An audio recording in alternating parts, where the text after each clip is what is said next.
There is a specific kind of exhaustion that lives in the chest of a man who has never said the words, "I'm not okay," out loud. It's not the tiredness that comes from work. It's not the fatigue of a long day. It's the bone-deep weariness of carrying an entire emotional world inside a body that was taught, from childhood, that opening your mouth to release it would be an act of betrayal against yourself, against what a man is supposed to be. You know this feeling if you've ever typed out 3 different text messages, each one trying to explain how you really feel, and then deleted all of them and wrote "I'm good" instead. You know this if you've ever sat in your car in the driveway for 15 minutes after work, gathering the energy to walk inside and pretend everything is fine. You know this if someone has ever asked, "Are you okay?" and your throat closed up like a fist, and you said, "Yeah, just tired." Because tired is the only acceptable explanation for why a man might look like he's drowning. Here's what I need you to understand. If you recognize this feeling, if it's living in your body right now as you read these words, I need you to do something. Drop a comment below and just say, "I feel this." You don't have to explain it. You don't have to justify it. Just let me know this resonates. Because this conversation matters, and it only works if we're honest about what's actually happening inside us. They call you emotionally unavailable, cold, distant, closed off. They say you're afraid of intimacy, that you don't care enough, that you're selfish, or avoidant, or incapable of deep connection. Your partner says, "You never tell me what you're feeling." Your friends stopped asking how you're really doing because they got tired of the same non-answer. Your therapist looks at you with that particular expression, the one that says they know there's something beneath the surface, but they can't figure out how to reach it. And it is the cruelest part. You start to believe them. You start to think that maybe the problem is that you're broken, that other people were born with some emotional capacity you just don't have, that you're fundamentally flawed in a way that can't be fixed. But that's not what this is. Let me be very clear about something. Your inability to talk about your feelings is not a personality defect. It's a nervous system adaptation. It's a survival strategy your body learned when you were too young to consciously choose it. Psychologists and trauma researchers call this emotional suppression, and it's deeply rooted in something called Alexithymia, a disconnect between the limbic system, which generates feeling, and the cortical regions, which translate them into language and conscious understanding. In plain terms, your body still feels everything. The emotions are firing, the sensations are real, but the pathway between feeling and naming has been disrupted. When you were taught, implicitly or explicitly, that expressing emotion was dangerous, your nervous system made a brilliant calculation. It's safer to cut off access to those feelings than to risk the consequences of showing them. This isn't weakness. This is your brain trying to keep you alive in an environment that punished vulnerability. And here's the part that nobody tells you. This adaptation worked. It kept you safe when you needed it. It helped you survive a childhood, a family system, a peer group, a culture that had no room for your emotional reality. The problem is that survival strategies don't know when to turn off. Picture a boy. He's maybe 7, maybe 10. The age doesn't matter as much as the moment. He's upset about something. Maybe he got hurt. Maybe he's scared. Maybe he's just overwhelmed by the sheer intensity of being a small human in a big, confusing world. And he cries. Not a quiet cry, a full-body sob. The kind of crying that comes from somewhere deep and cannot be controlled. And then, someone laughs, or rolls their eyes, or says, "Stop being such a baby," or worse, "Man up." Boys don't cry. Maybe it's a parent. Maybe it's an older brother. Maybe it's a coach, a teacher, a group of kids on the playground. It doesn't matter who. What matters is the lesson the nervous system learns in that moment. Showing emotion is not safe. Vulnerability will be punished. If you let people see what's inside you, you will be humiliated, rejected, or hurt. So the boy learns to swallow it. He learns to push it down into his chest, his stomach, his shoulders. He learns to make his face blank. He learns to say, "I'm fine," even when his hands are shaking. He learns to turn his sadness into anger, because anger is the one emotion that's sometimes acceptable for boys. Anger can be reframed as strength. Or sometimes, he learns something even more insidious. He learns to make himself useful, to take care of everyone else's emotions so nobody notices he has his own. This is called parentification, when a child is forced into an adult emotional role, becoming the caretaker, the protector, the one who holds everything together. Boys, particularly firstborns, are often tasked with instrumental parentification, taking on responsibilities like financial support, protection, and caregiving for younger siblings. And when you're busy managing everyone else, there's no room left for you. You learn to scan every room for danger. You learn to read the subtle shifts in someone's tone of voice, the tightness in their jaw, the way they walk down the hallway, because your survival depends on anticipating their emotional state before it explodes. You learn that your needs are too much, that your feelings are a burden, that the only way to be loved is to be silent, strong, and indispensable. And so you become it. You become the one who never complains, the one who handles it, the one who doesn't need anything from anyone. And the cost? The cost is that you forget how to feel. Let's talk about what this looks like now. In your adult life, in the body you've been living in for years, maybe decades, without ever fully inhabiting it. You want intimacy. You crave it. But when someone gets too close, when they start asking the questions that require real vulnerability, your nervous system hits the emergency brake.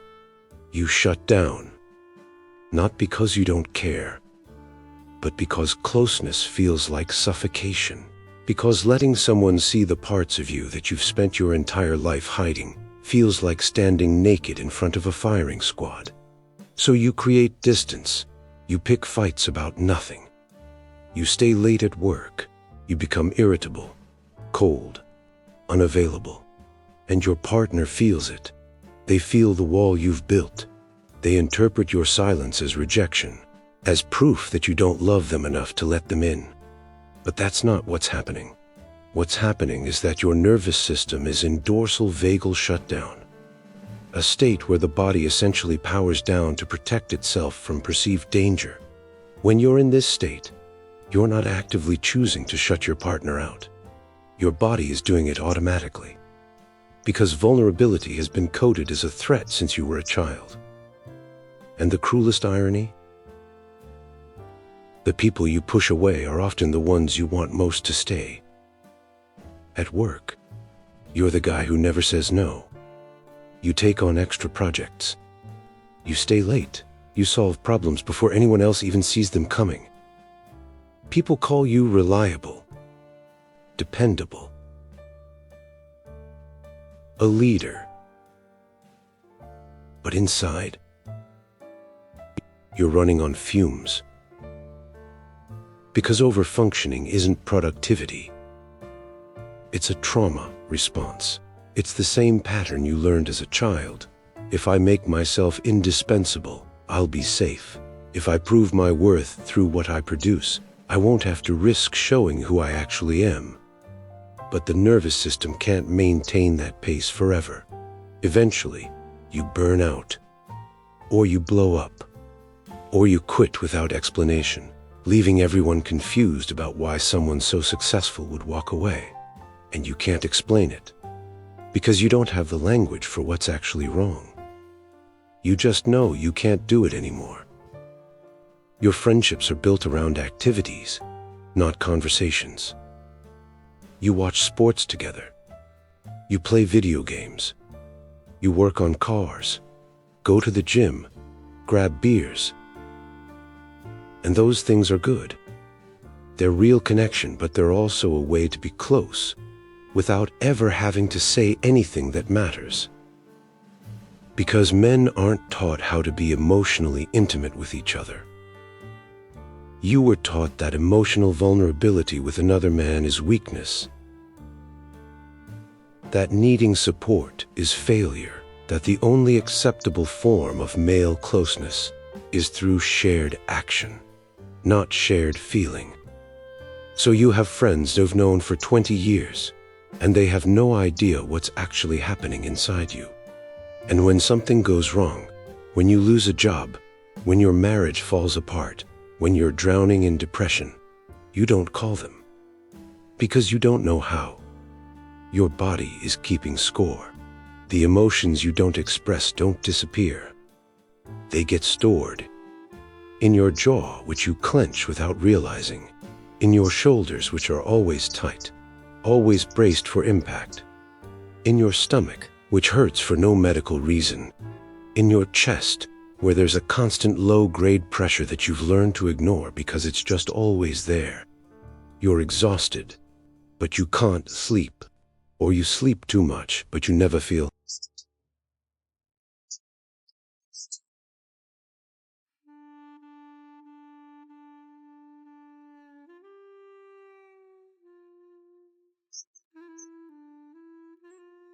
In anything that numbs the noise. These aren't character flaws. These are your body's desperate attempts to regulate a nervous system that's been stuck in survival mode for decades. We talk about this kind of shadow work here.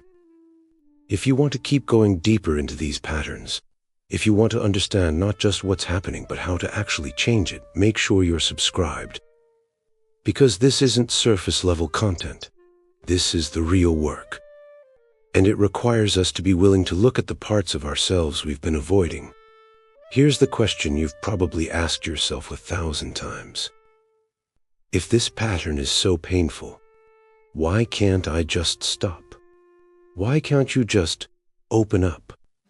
Why can't you just tell someone how you feel? Why does it feel physically impossible? Even when you know it would make things better because your brain prefers familiar pain to unfamiliar safety. Let me say that again. Your nervous system would rather stay in a state of suffering that it knows than risk the uncertainty of vulnerability. This is how trauma works. It's not logical. It's physiological. When you were young, emotional expression led to punishment, ridicule, or abandonment. Your nervous system remembers that. And even now, even when you're with people who genuinely care about you, who want to support you, your body reads vulnerability as danger. It doesn't matter that the threat isn't real anymore. The neural pathways are still there. The conditioning is still active. So when you try to open up, your body floods you with anxiety, shame, or numbness. It shuts you down before you can take the risk. This is called dorsal vagal shutdown. And it's one of the most primitive survival responses we have. It's the nervous system equivalent of playing dead, of powering down completely to avoid further harm.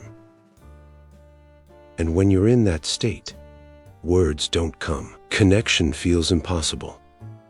You feel like you're watching your own life from behind glass. That's not you being weak.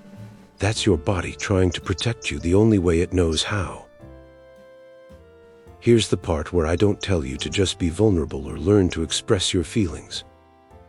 Because that advice is useless when your nervous system is wired for shutdown. What you need are micro steps, small, non-threatening actions that teach your body that vulnerability doesn't equal death. These aren't grand gestures. They're tiny experiments in letting someone else hold something for you. In softening the hypervigilance just a little bit. Here's where you start. Let someone hold the door for you. Don't rush to grab it yourself. Don't say, "I got it." Just let them do it. Let yourself receive a small kindness without immediately reciprocating. Leave the dishes in the sink for one night. You don't have to be the one who cleans up. You don't have to fix everything. Practice tolerating the discomfort of something being left undone. Wait 5 minutes before responding to a text. Stop reflexively managing everyone else's emotions. Your immediate response isn't required. You're allowed to take time. Name one feeling out loud, even if it's to yourself. Stand in front of a mirror and say, "I'm anxious," or "I'm tired," or "I'm sad," not as a confession, just as a fact. Let someone buy you coffee without apologizing or offering to pay them back. Practice receiving without the immediate need to even the score. Ask one person, "How do you manage stress?" Not as a cry for help, just as a genuine question. Listen to their answer. Notice what it feels like to be curious about how other people navigate the same struggles. Try a somatic exercise, the body scan. Sit quietly for 5 minutes.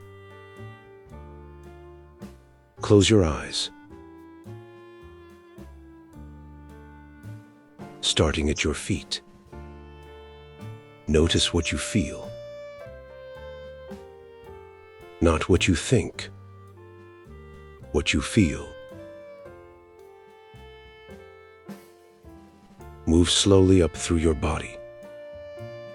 Don't try to change anything, just notice. Hum. Seriously. Humming activates the vagus nerve, which helps regulate the nervous system and shift you out of shutdown mode. Practice the 4-7-8 breathing technique. Inhale for 4 counts. Hold for 7. Exhale for 8. This signals to your nervous system that you're safe. These actions won't fix everything, but they start to build new neural pathways. They teach your body that it's possible to soften, to let go, to need something from someone else, without the world ending. And over time, slowly, incrementally, you start to remember what it feels like to be human. Here's what I want you to know. You are not broken. You are not too much, or too little, or fundamentally incapable of connection. You are a person whose nervous system learned to protect you by building walls. And those walls worked. They kept you safe when you needed them.